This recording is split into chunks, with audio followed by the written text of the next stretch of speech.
Hey, it's Stuart Wright, the Britflicks Podcast host, and I'm cutting in again just to let you know this is the continuation of the Frightfest preview series, and again, breaking with the tradition of the usual long-form Q&A. This is 6 bite-sized, spoiler-free introductions to films that are playing. You will hear about Hazard, The LEECH, She Came Out from the Woods, and Walking Against the Rain. Everyone is asked the same questions. Tell us who they are, what their role is on the film, a brief synopsis about the film, the kernel of the idea that led to the film that you're seeing today, their favourite memory from the shoot, a spoiler-free insight into the scene they're looking forward to most seeing with an audience at Frightfest, and then finally, they're offering their tips to any rookie attendees to Frightfest, or simply saying they are rookie attendees and they're really looking forward to attending. Over to the filmmakers. My name is Jonas Govaerts, and I'm the director of Hazard, action comedy Hazard. Hazard is an action comedy, a crime comedy, and I think the unique selling point is that the camera never leaves the car of the main character, who is named Hazard. I found the script during COVID when I was already trying to get something going with a writer I really admire, an American writer called Trent Haga. But because of COVID, that project was on hold, and I felt like I'm going to go crazy if this is going to be years of sitting still. Do you have like a small project I could do in the meantime? That's where it all came from, and that kind of ballooned into something much bigger. Because his initial script wasn't called Hazard, it was called Int Car, like interior car. Yeah, it was set in Los Angeles. It was very different. I think there was less humor in it. Trent always has humor, but this wasn't as surreal and I think funny as the end product has become. So it became a real collaboration between me and Trent, which was great. Yeah. Always like it when a city is not just a backdrop. Like the worst thing you can say in an interview is like the city is a bit of a character. But I'm from Antwerp, which is it's a city in Belgium, and I've never seen it portrayed on screen in a way that I recognize it. It's very multicultural. It's very colorful. It was super colorful when we shot because the Pride was on, which was great. A lot of rainbows in there. And I love and hate my city, and I wanted to do something with that. And this movie, weirdly enough, even though it's an American script, seemed like the perfect opportunity to do that. So yeah, besides making I've always wanted to do a car movie. That's another thing I've always wanted to do. But a big city thriller is something I've always wanted to do, and I got my opportunity here. A good comparison, even though we're not up to that movie's ankles, but there's a lesser-known Scorsese movie called After Hours, which is basically Griffin Dunn on a wild night out, and he can't seem to get home, and that's it. And you see him come. He runs into stories that are already happening, and as he leaves, other stories are happening. And I kind of like that idea of you're glued to one character for a night that goes completely badly. And I think, to me, of that genre, I don't know what that's called per se, maybe a bad day or a bad night movie. After Hours is the masterpiece, I think. One of my favorite memories from the shoot is when we shot the scene in the tunnel. And that's mainly because that tunnel is an Antwerp monument and there's no car supposed to be in there. And I never thought of shooting there. It was actually Trent, the American writer on the other side of the world, who was looking at a map of Antwerp. He's never been to Belgium, I don't think. And he said, look, there seems to be a tunnel under the river in your city. Is that something we can use for a set piece?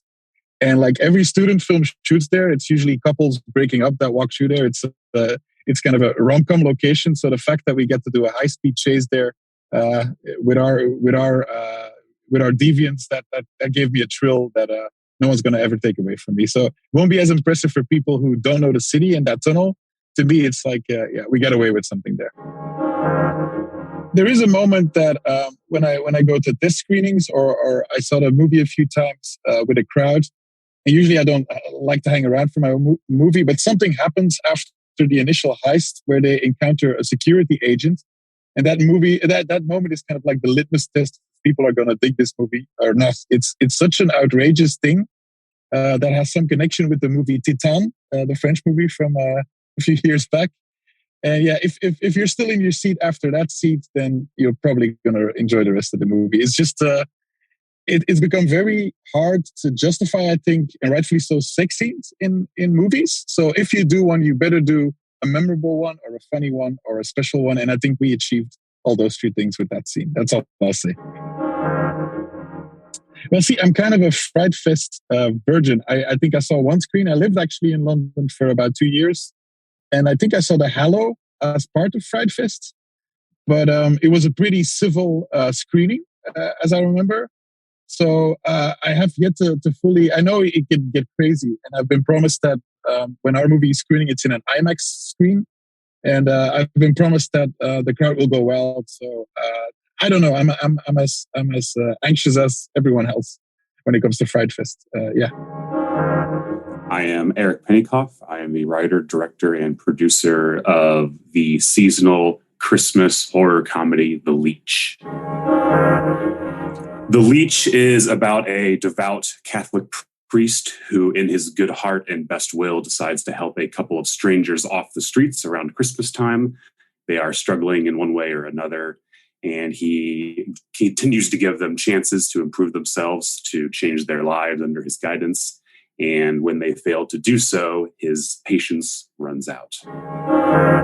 The LEECH is very much inspired by films like The Night of the Hunter, God Told Me To, anything that's fiercely independent and sort of made with the love and the care and all the friends that you can pull together, is very much inspired by a lot of real life events as well as documentaries, reality TV, and the sort of things that are almost too ridiculous to be true. My favorite memory from shooting The LEECH was really just being around so many of the people that I've worked with before. We made this film during the pandemic, pre-vaccine. This was the first time many of us had seen each other, let alone anyone, in a while. And there were very few of us. And it just felt very nice to be with friends making a movie during what felt like it could have been the end of the world. And I think just putting everything out there, not knowing how people would take it, not knowing how it would all come together quite, and just giving it our all and doing it together. I think the moment that I'm the most excited to witness the audience's reaction to is when you find out that Father David did in fact have sex with Terry and Lexi and that it was not a dream. So in Sadistic Intentions, it was very much about metalheads, and there was a variety of metal music throughout and metal music that was composed for it.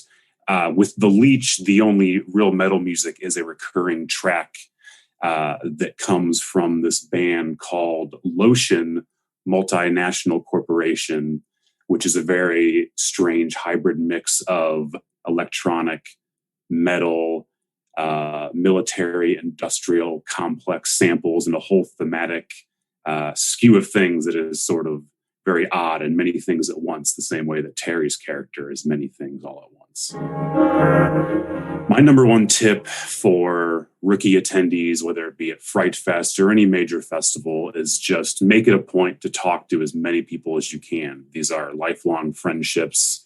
A career as a director or a filmmaker or anything in the film industry, it's a marathon. It's not a race. There can very much be that feeling to want to do many, many things while you're at a film festival. But I think the most important thing you can do is talk to people and meet people, because these are friendships that are going to last a lifetime. My name is Erik Bloomquist.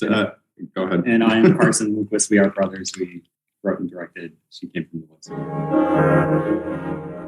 Last day of summer, 1987, a group of counselors decide to celebrate the end of the summer by conjuring up an old legend that they've tried to do many summers before, but now with an added twist. And lo and behold, it works. And bad things start happening. And we think of it as a coming-of-age movie that just happens to turn into a kind of balls-to-the-wall action horror movie after the inciting incident.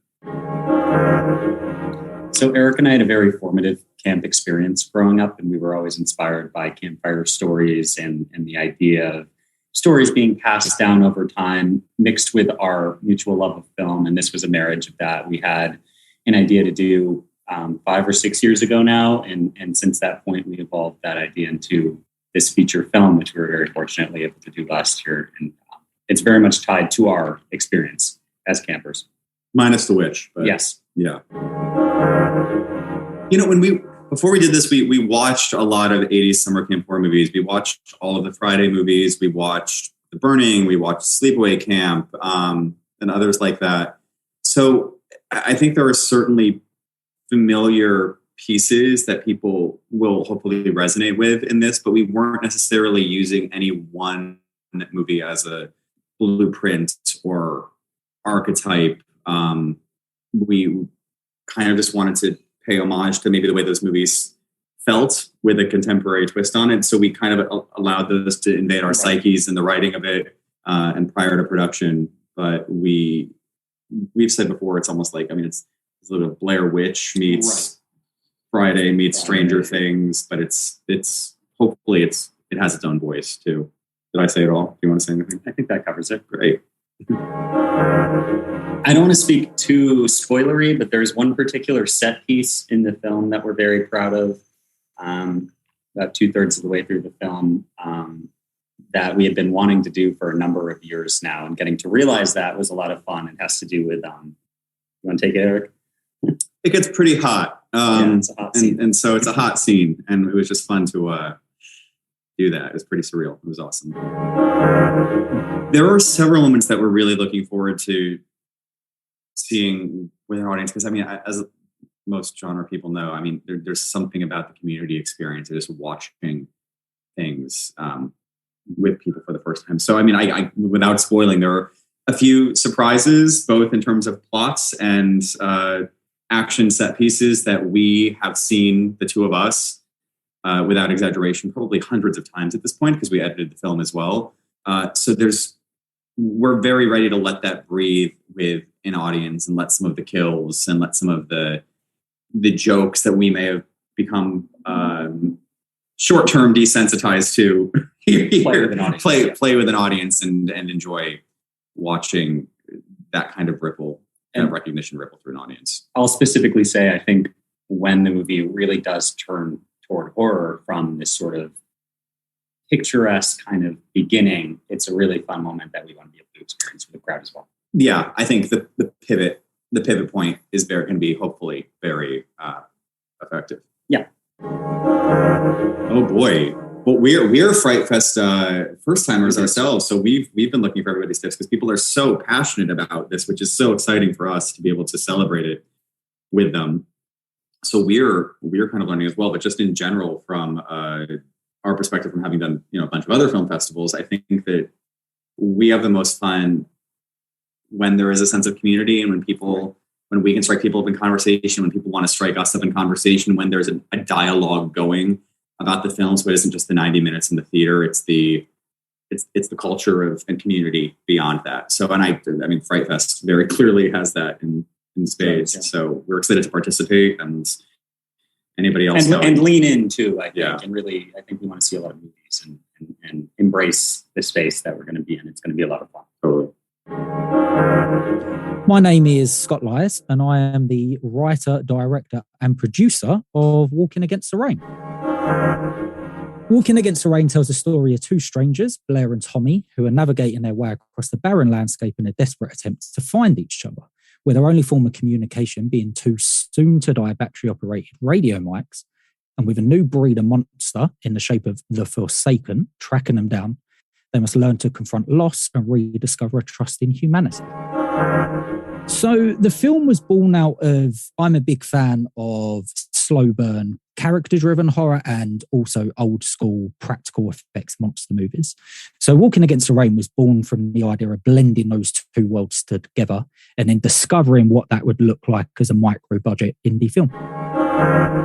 A good comparison would be someone at Frightfest recently compared the film to Gareth Edwards' brilliant 2010 breakout Monsters, which for me works as a comparison because they're both low-budget, character-driven films, though Walking Against the Rain is probably made for about a quarter of the Monsters budget, so maybe not as polished.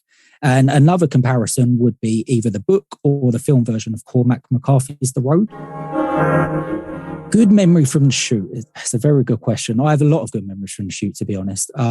Working with each actor and bringing those characters to life is always a highlight for me. I love working with actors. But if I had to pick just one thing from production, it would be any of the days that featured creature work. even on our micro budget, just watching those creatures come to life via glorious practical effects is a dream come true.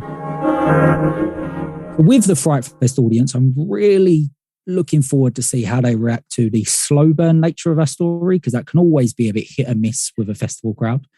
I think a lot of people, obviously it being Frightfest, they're going to react to the old school creature work. But for me, and no spoilers, it is probably the last act of the film when everything comes together. And hopefully we're going to leave people walking out with a smile on their face. Number one tip for a festival rookie. For me, it would be networking. Network with as many filmmakers as possible, network with as many horror fans as possible. And also don't just show up to watch your film, watch as much as you can, help support the indie scene as much as you can. And really just try and support as many people as possible, and they will support you back. You know, share your war stories and engage with as many people over a few beers as possible.